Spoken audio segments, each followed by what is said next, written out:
Welcome to Pathophysiology Online. I'm Dr. Jim Stewart. I'll be conducting the course for you this semester. This first small presentation of both the PowerPoint and the lecture that you're hearing right now are going to be really important to you to make sure that you know how to access all of the resources, access your tests, access the lectures, and make everything work for you from the beginning. People that don't pay attention to this first stuff usually struggle for the first week or two just trying to get hooked up for everything. So follow this carefully, and I think the course will work out really well for you. Now, these are not professional recordings. This is a recorder that's in my classroom. I record all of my live lectures when I'm doing them anyway. So what you're hearing is the same lectures that I'd be giving to the class, except I'm looking at you instead of them. I've tried to run this as much like a live class as possible. Online courses a lot of times are not a whole lot of fun. They're kind of boring and stuff, and I'm trying to make this feel as much like a live class as I can. So what we're doing here in pathophysiology, A&P 1 and 2 tell you how everything in the body works. Where it is, anatomy, how it works, physiology. Pathophysiology tells you how and why things don't work right. Diseases, conditions, cancers, allergies, tumors, all the things that can go wrong with the system, and a kind of a reasonable coverage of some of the main strategies for dealing with it. The first few chapters will be fairly basic stuff on tissues, how they work, how a tissue can go wrong, how infections happen, and the like. And so we'll be going through some non-systemic stuff. How does cancer work in general? What causes it? What causes people to be allergic in general? And then the rest of the course, we go through systems. How do diseases of the respiratory system happen? How do diseases of the cardiovascular system happen? And so each of those will be a section. Respiratory is 2 or 3 lectures, so that's the section on the respiratory system. Cardiovascular, 2 or 3 lectures, so that's how it goes. Most of the sections are anywhere from 2 to 3 or 4 lectures. It will be a section and you'll have a quiz at the end of that. There's 1 or 2 toward the later on that's just 1 lecture, covers that whole system. That's okay.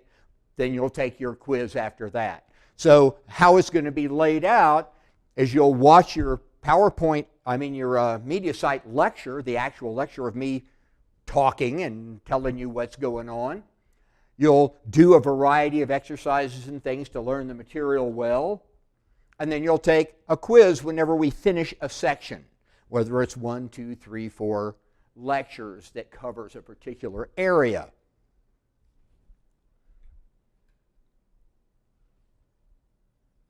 Some diagnostics, some treatments.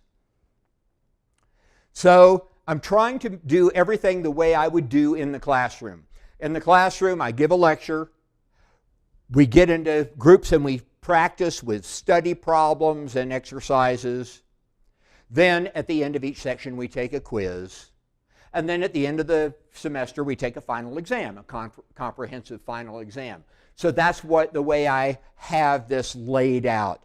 All of these components will be available, or what you will experience as well, in the online version.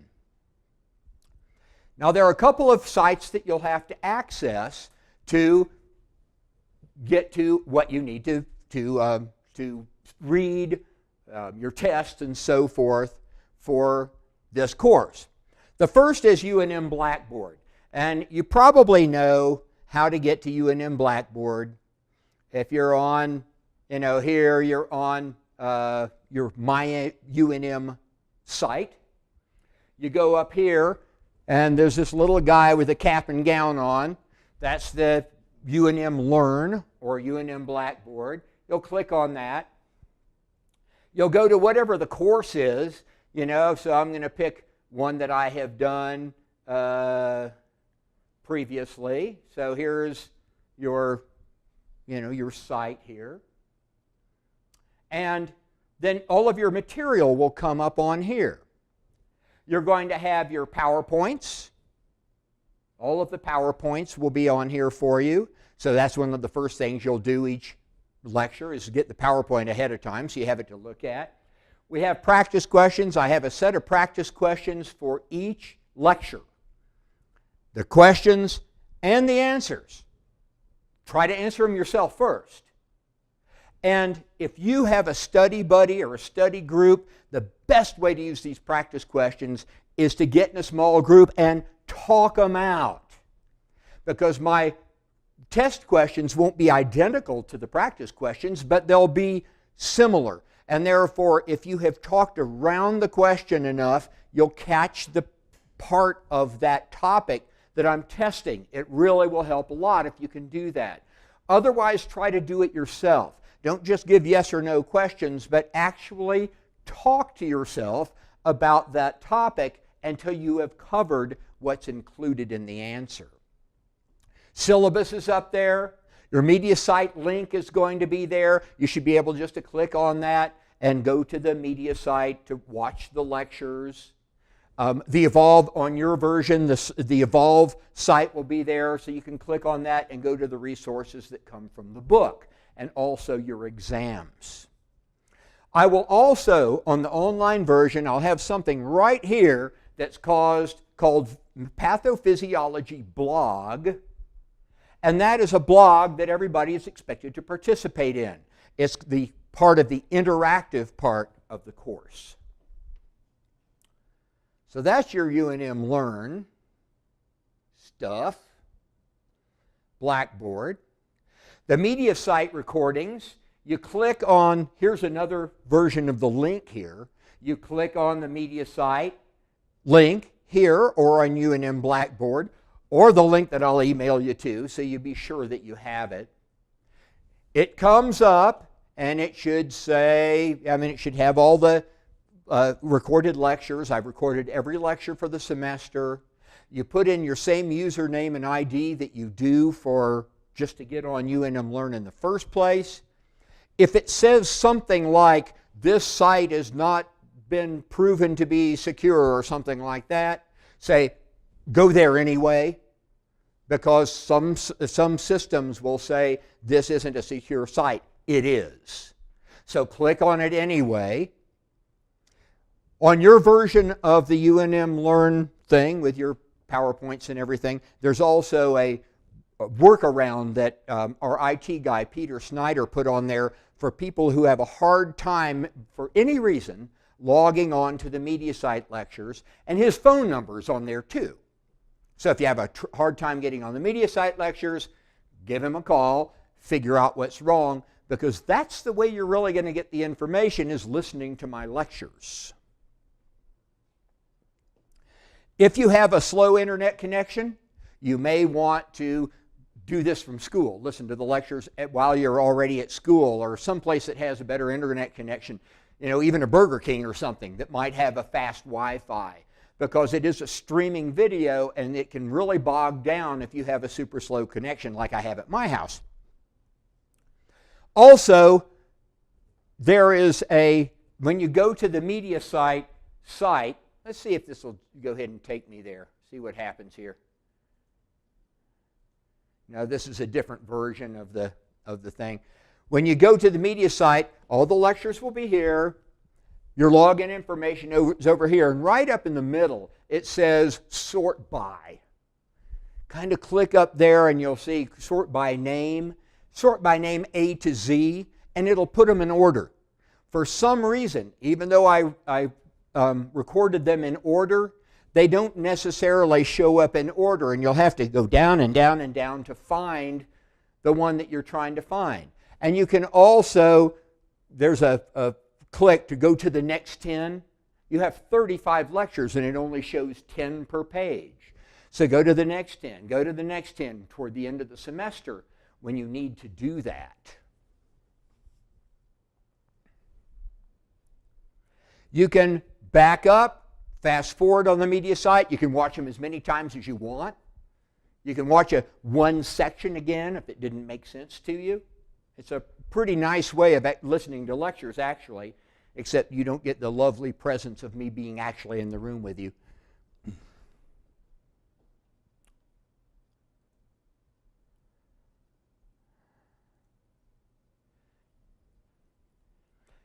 Now, the Evolve site is interesting.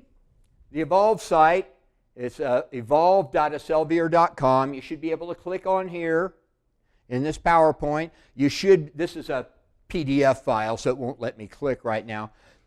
But on your UNM Learn, it's one of the links that is there. Or you can just go to evolve.aselvier.com and it'll take you to the site. I would go there and then put it as a favorite so you can get to it really easily during the class.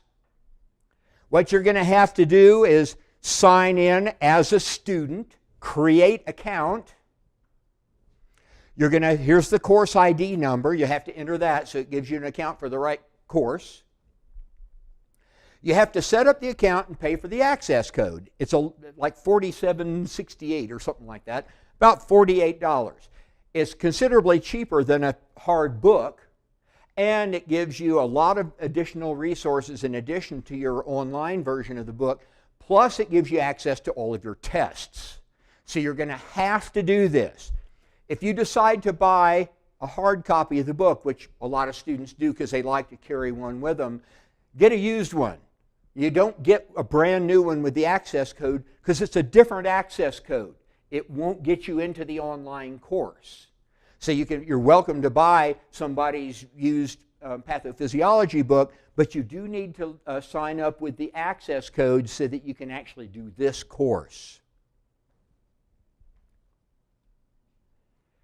So after you pay for the access code, you open the site, you click on Content Home on the left side of the menu, and then click on the appropriate chapter. If you're doing Chapter 3, you click on Chapter 3.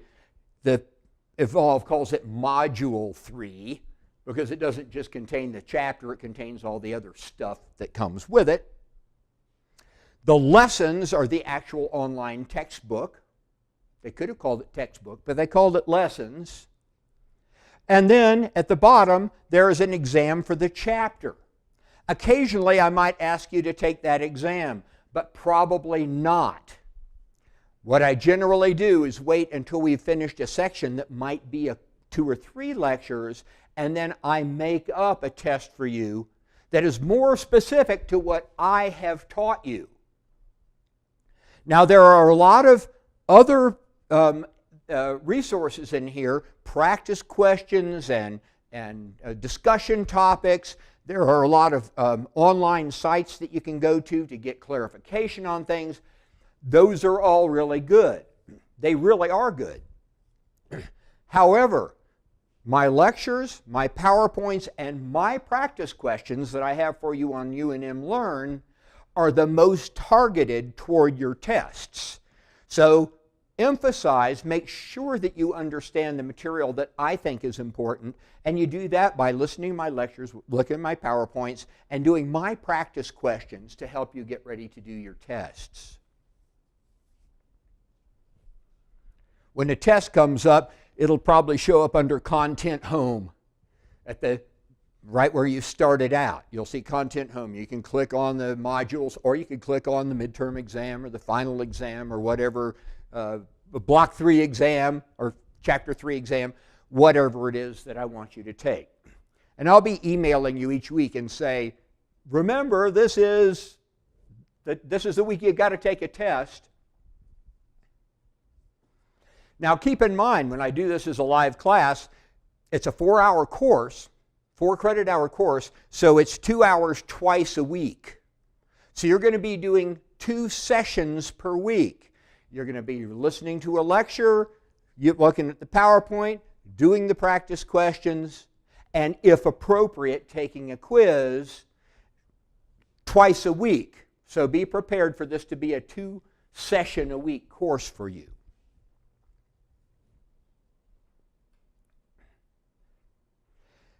You can also click on Resources instead of clicking on Content Home, and a bunch of other stuff will come up.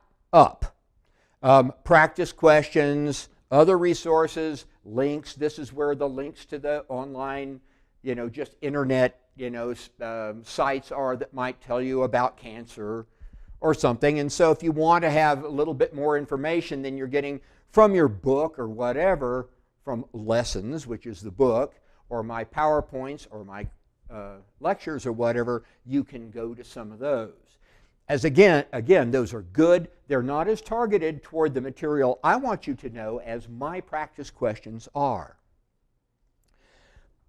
On this home page, or it'll show up under Resources. It may show up under Content Home, but I think it'll probably show up under Resources.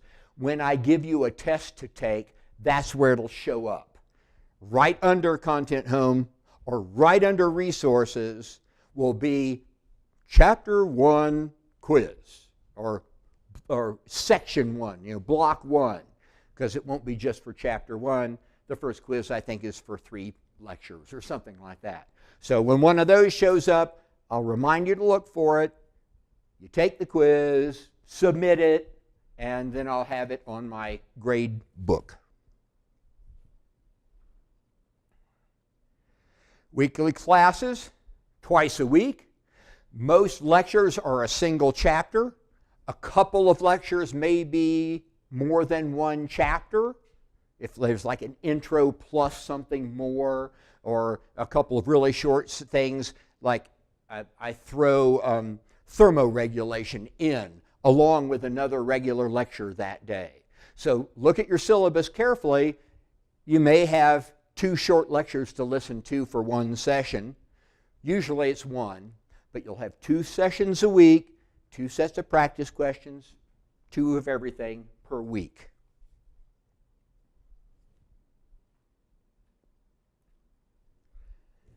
The quizzes will make up about 70% of your grade. That's good. Most people do quite well on the quizzes. And at least currently, my plan is the quizzes after each section and a comprehensive final at the end, and that's your grade. The only other thing that would affect your grade is participation in the course, mainly with the blog or anything else I might ask you to do. All of the quizzes and tests will be taken on the Evolve site. They'll either show up under Content Home or Resources, and I'll tell you when they show up what you need to be prepared to take. And they should show up when they're eligible for you to take them and then disappear when you no longer are. I'm pretty sure that's the way it'll work. Communicating with me, jimsaba@unm.edu. If you have a private question, personal question, need extra time because your kid is sick or something like that, those are the kind of things you can always contact me directly at jimsaba@unm.edu. I check my email at least once a day, usually twice, and so I'll get back with you pretty quickly. Other than that, I want everybody participating in the blog.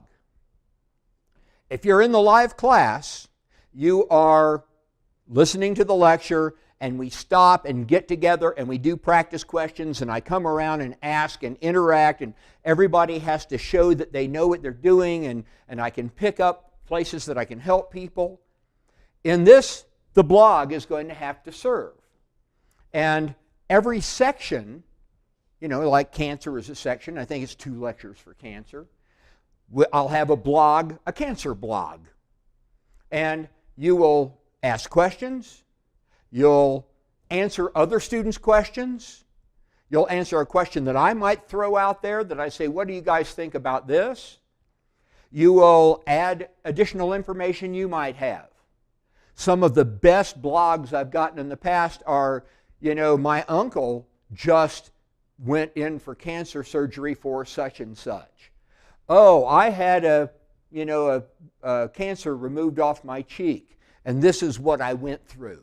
The expanding upon just the basic kind of dry information from the course really brings it to life, and it helps people keep interested and excited about the course. So everybody is required to participate. It's not graded, but if you don't do it, it would damage your grade. So just, it only takes a minute to get on there, read what people have written, answer a couple of questions, or say, hey, I've been wondering about this, and put that on there, and we'll see what kind of conversations we can get going. It usually works pretty well. Feedback, let me know if you're having problems. Let me know if you don't understand the material. If you can't get hooked up with MediaSite or Evolve or something, if you can't find out how to take your test, let me know quickly. I want to know how this stuff is going on. I'm really used to teaching live classes and having everybody in front of me and solving problems like that. So I don't want anybody to struggle for 2 weeks before I hear anything about it. I want this to be a positive experience. Okay, so given that, try out all of these things. For every lecture session, you will go to the UNM Learn, and you'll get the PowerPoint and the practice questions so you have them to work with. You'll go and listen to the lecture and relate those to the practice questions and stuff as much as you can. Work on the practice questions, hopefully with the study partner if you have one. Go to the Evolve site, do any of the practice resource things they have on there, and read the textbook if you need to, the lessons part, which goes through the textbook. And do any quizzes or exams that you're assigned at that particular time. This should be very doable in your 2-hour, twice-a-week time frame, with maybe a little additional studying just like you would expect to have in a real class. And I hope you enjoy the semester.